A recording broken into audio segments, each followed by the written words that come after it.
Nós falamos aqui no canal, há uns vídeos atrás, sobre a sociedade do cansaço, que é aquela proposta refletida pelo filósofo sul-coreano Byung-Chul Han, na qual ele afirma que nós vivemos numa sociedade que gera cansaço quase que de forma ininterrupta, que esse cansaço é um moto contínuo, ou seja, ele gera mais cansaço, e mais cansaço, e mais cansaço, num ciclo sem fim. E o filósofo descreve como isso vai afetando o ser humano, as nossas relações, a nossa própria vida. Pois bem, nesse vídeo aqui, eu queria tentar dar uma continuidade desse assunto, mas falando de um outro fator que também gera muito cansaço, muito peso na nossa existência, que é a ideia da perfeição. Nós ouvimos isso desde cedo, desde a infância, e nós vamos internalizando uma ideia de que nós precisamos ser perfeitos.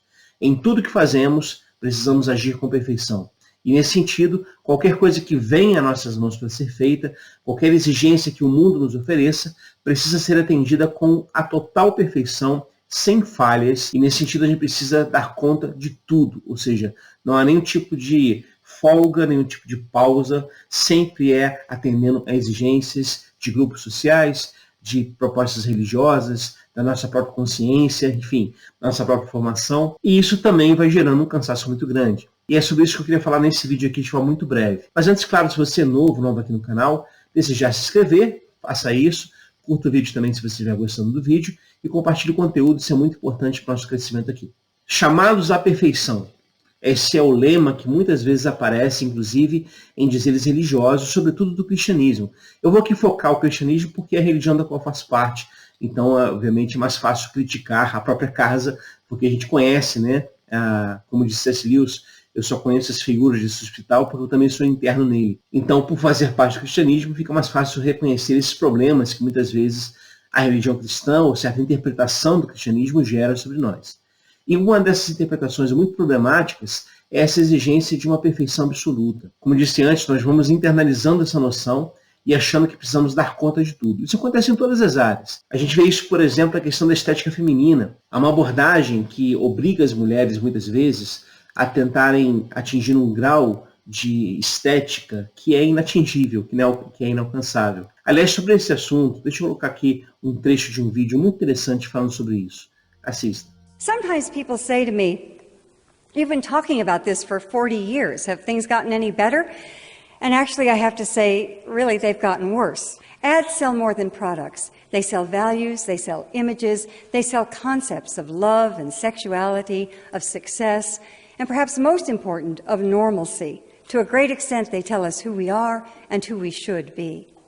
Well, what does advertising tell us about women? It tells us, as it always has, that what's most important is how we look.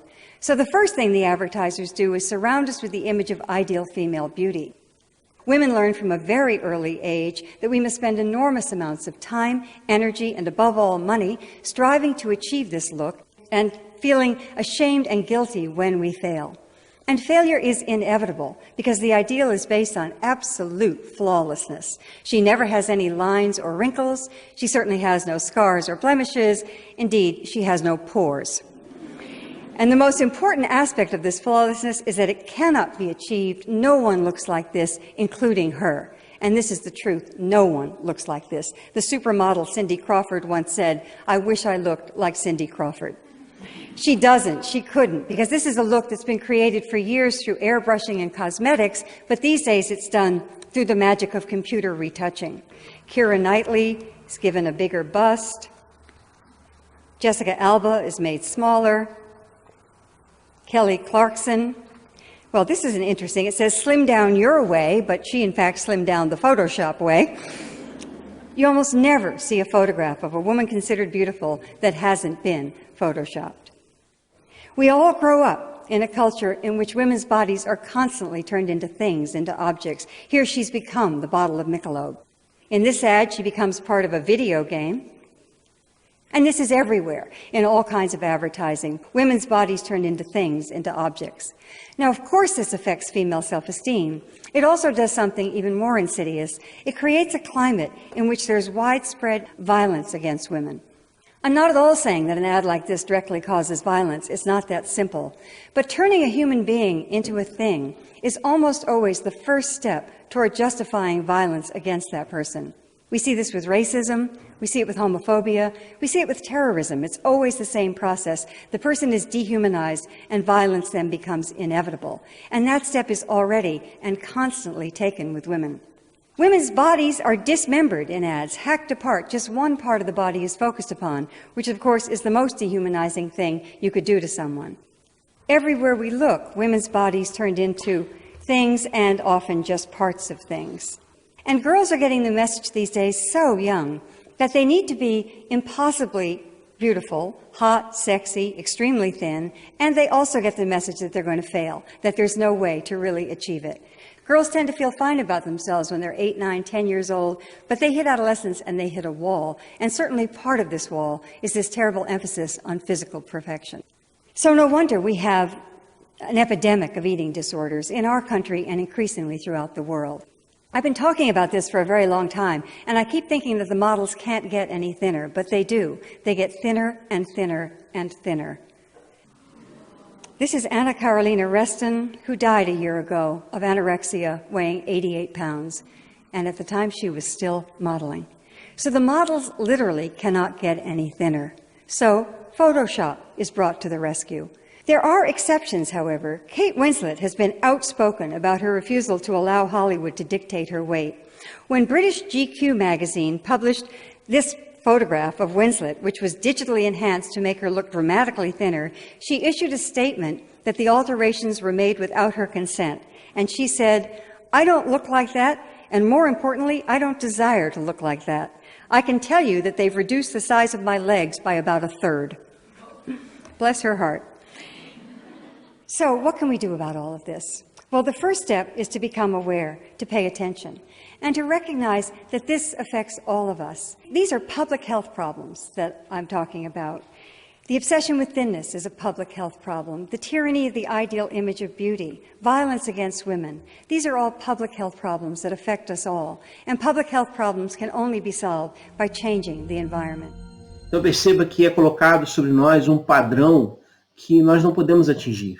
Um padrão de perfeição absoluta. Eu quero fazer um vínculo do que eu estou falando com duas passagens do Evangelho. Em uma delas, Jesus está prestes a ser traído por Judas, ele está prestes a enfrentar o seu sofrimento na cruz, e ele chama os discípulos, e naquela noite em que acontece aquela ceia especial, a narrativa diz o seguinte: então Jesus lhes disse, esta noite todos vós vos escandalizareis comigo, porque está escrito, ferirei pastor, as ovelhas do rebanho ficarão dispersas. Em outras palavras, o que Jesus está dizendo aqui para os discípulos é o seguinte: nessa noite, todos vocês falharão. Todos vocês vão rejeitar a proposta do discipulado, a proposta do seguimento do Evangelho. Todos vocês não darão conta das exigências que serão apresentadas a vocês. E é interessante que essa fala de Jesus, ela revela conhecimento muito certeiro da nossa própria humanidade, que realmente há situações em que a gente não consegue dar conta. E isto é normal. Esse é o ponto que eu quero chamar a atenção aqui.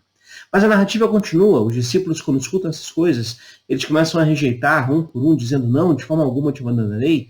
E aí há entre essas falas uma em especial, que é a de Pedro. Disse-lhe Pedro, ainda que venhas a ser um tropeço para todos, nunca o serás para mim. Essa é uma afirmação de amor absoluto, de perfeição no seguimento de Jesus.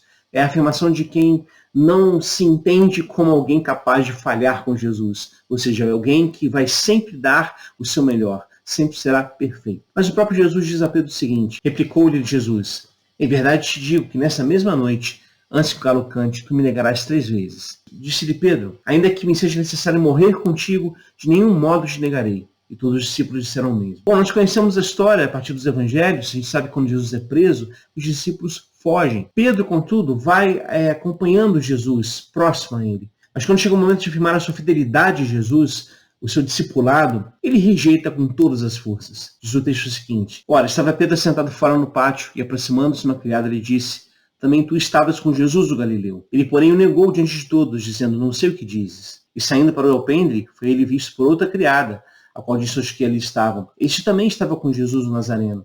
E ele negou outra vez com juramento, não conheço tal homem. Logo depois, aproximando-se que ali estavam, disseram a Pedro, verdadeiramente és também um deles, porque o teu modo de falar o denuncia. Então começou ele a praguejar e a jurar, não conheço esse homem. E imediatamente o cantou o galo. Então Pedro se lembrou das palavras de Jesus que lhe dissera, antes que o galo cante, tu me negarás 3 vezes. E saindo dali, chorou amargamente. Esse Pedro, então, que havia feito uma afirmação tão perfeita de seguimento de Jesus, de fidelidade a ele, na verdade, revela-se aqui como alguém profundamente falho, alguém que é fraco nas suas próprias convicções. Então perceba que aqui Pedro revela com todas as forças o que é ser humano. Ser humano é assim. Nós não somos capazes de dar conta de tudo na vida. Nós não somos perfeitos. E tudo bem não ser perfeito. Essa é a grande questão aqui. Porque o texto aqui de Pedro não termina nessa passagem. Por mais que essa passagem revele uma amargura de Pedro, porque aí Pedro olha para si e percebe que nele não existe aquela convicção de fé tão intensa e tão perfeita como ele achava que tinha. Mas a história de Pedro não termina aqui. Há um outro momento que eu quero chamar a atenção para vocês, e aí esse outro momento vale a pena não apenas comentá-lo, mas também investigar como esse texto aparece na língua grega, que é a língua que o Novo Testamento foi escrito. Estou me referindo aqui à passagem de João, capítulo 21, versículo 15 em diante. Para contextualizar você nessa passagem, a situação é a seguinte. Os discípulos, liderados por Pedro, voltaram à pescaria. Então parece que realmente aqui todo aquele processo de seguimento de Jesus, os anos de aprendizado com ele, tornaram-se uma coisa do passado. Agora o caminho, o futuro, é voltar ao passado antes de Jesus e retornar à pescaria. Então eles vão pescar. Mas passam a noite toda trabalhando, não conseguem nada, não pescam nenhum peixe. E aí pela manhã, eles ouvem uma voz da praia e alguém perguntando a eles, vocês pescaram alguma coisa? Eles dizem que não. E aí aquele homem diz, então lancem a rede do lado do barco. Quando eles lançam, eles pescam grande quantidade de peixe. E aí alguém lembra que isso já aconteceu antes. É Jesus que está ali. E aí eles vão até a praia. Naquele momento ali da praia, eles são recepcionados por um banquete. Jesus está fazendo para eles um peixe assado na brasa com pão. E aí nesse cenário tão acolhedor, afinal de contas, passaram a noite em claro trabalhando, de novo, falhando na sua missão de pescador, eles são recepcionados por Jesus, que não os critica porque não conseguiram pescar, e na verdade os acolhe com um peixe e com pão. E aí eles participam daquela refeição, e ao final da refeição, Jesus conversa com Pedro. E o diálogo é esse aí. Depois de terem comido, perguntou Jesus a Simão Pedro, Simão, filho de João, ama-me mais do que estes outros? Ele respondeu, sim, Senhor, tu sabes que eu te amo. E lhe disse, apacenta os meus cordeiros. Tornou a perguntar-lhe pela segunda vez, Simão, filho de João, tu me amas? Ele respondeu, sim, Senhor, tu sabes que te amo. Disse-lhe Jesus, pastoreia as minhas ovelhas. Pela terceira vez, Jesus lhe perguntou, Simão, filho de João, tu me amas? Pedro entristeceu-se por ele ter dito pela terceira vez, tu me amas? E respondeu-lhe, Senhor, tu sabes todas as coisas, tu sabes que eu te amo. Jesus lhe disse, apacenta as minhas ovelhas. Esse texto por si só é muito interessante, porque afinal de contas, houve 3 negações de Pedro a Jesus e aqui há 3 respostas afirmativas de Pedro, informando que ele amava Jesus. Então, isso aqui revela com muita clareza que a única forma de restaurar um relacionamento é o amor, porque o amor é capaz de cobrir multidão de pecados, como diz o próprio texto bíblico. Mas há aqui um dado extra que vem do texto grego, e aí eu queria chamar a atenção para vocês sobre isso. O texto grego é que há aqui um jogo de palavras vinculados ao termo amor, ou ao verbo amar. Há no grego algumas palavras para amar. Então nós temos, por exemplo, o amor de amizade, que é o fileu, o amor erótico, que é o eros, e o amor agape, que é o amor incondicional. Aquele amor de Deus que é descrito lá na carta de Paulo aos Coríntios, aquele amor que tudo sofre, que tudo crê, que jamais acaba. Então há palavras diferentes para amor. E aqui no diálogo entre Pedro e Jesus, essas palavras são utilizadas da seguinte forma. A primeira vez que Jesus pergunta a Pedro, ele pergunta o seguinte, Simão Ianu, agapás-me, Simão de João, o filho de João, você me ama incondicionalmente, você me ama com esse amor agape, que é incondicional. Ora, Pedro tinha acabado de negar a Jesus, ele não poderia fazer uma afirmação incondicional novamente. O que Jesus está perguntando a Pedro basicamente é o seguinte, você me ama perfeitamente? Aí Pedro responde, Kyrie, Senhor, filose, ou seja, eu tenho afeição pelo Senhor, eu tenho amizade pelo Senhor. Aí Jesus pergunta pela segunda vez a mesma coisa, Pedro, agapás-me, você me ama incondicionalmente?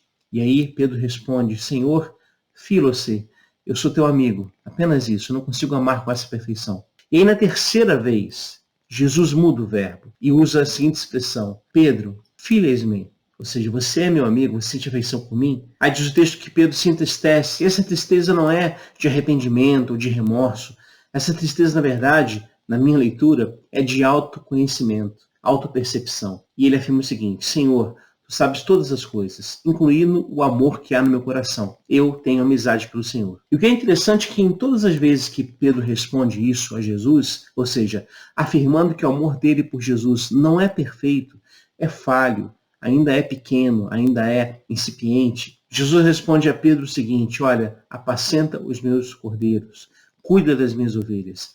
Ou seja, nós não precisamos amar com perfeição para sermos aceitos por Deus. Então, nesse sentido, toda aquela exigência religiosa que a gente vê muitas vezes por aí, representada em listas, por exemplo, do que é pecado e o que não é, em tentativas de agradar a Deus, como se ele tivesse desagradado de nós, como se estivesse irritado contra nós, nós precisássemos então apaziguá-lo de alguma maneira, tudo isso cai por terra, porque diante de nós há um Deus perguntando apenas o seguinte: você é meu amigo? Você não precisa me amar com perfeição, mas eu aceito esse amor que há dentro de você, imperfeito, falho, pequeno, não importa, cuida das minhas ovelhas. E isso gera uma paz enorme na vida, porque, gente, como eu falei aqui no início do vídeo, nós não precisamos ser perfeitos. Você não é perfeito, e não há problemas em relação a isso, porque nós não somos feitos para a perfeição, nós somos humanos, e a nossa condição humana é, por definição, uma condição falha, uma condição de fragilidade, uma condição que exige essa autopercepção acerca de nós, para que a gente não gere contra nós mesmos uma cobrança irreal, desumana, que acabará cedo ou tarde nos matando. Você e eu não somos perfeitos, e tudo bem em relação a isso. Deus nos aceita assim. Por que ele nos fez assim? É claro que eu não estou aqui justificando com isso nenhum tipo de falha de caráter, ou aquela abordagem que diz: eu sou assim mesmo, cheio de defeitos, e não vou melhorar porque eu sou assim, aceitem. Não, não é isso que eu estou falando. Eu estou falando só o seguinte, que nessa relação com Deus, na qual há certamente crescimento, amadurecimento, mas isso é um processo, isso é dinâmico, isso é a própria vida. E na lógica desse processo, dessa caminhada, não é a vontade de Deus que a gente se cobre em um nível desumano, que nós sejamos incapazes de atender. Então, tudo bem se você não está conseguindo dar conta de tudo. Isso só prova que você é humano. Bom, é isso, pessoal. Se você gostou desse vídeo, curta o vídeo, compartilhe o conteúdo, ajude o canal a crescer. Quero lembrá-los também mais uma vez que no dia 24 de setembro, último domingo desse mês, teremos aqui no canal uma live sobre a trilogia cósmica de C.S. Lewis, abordando o primeiro livro da série, que é Além do Planeta Silencioso. Então será domingo, 24 de setembro, às 9h30 da noite. Programe-se para participar, vai ser bem legal. Um abraço e até.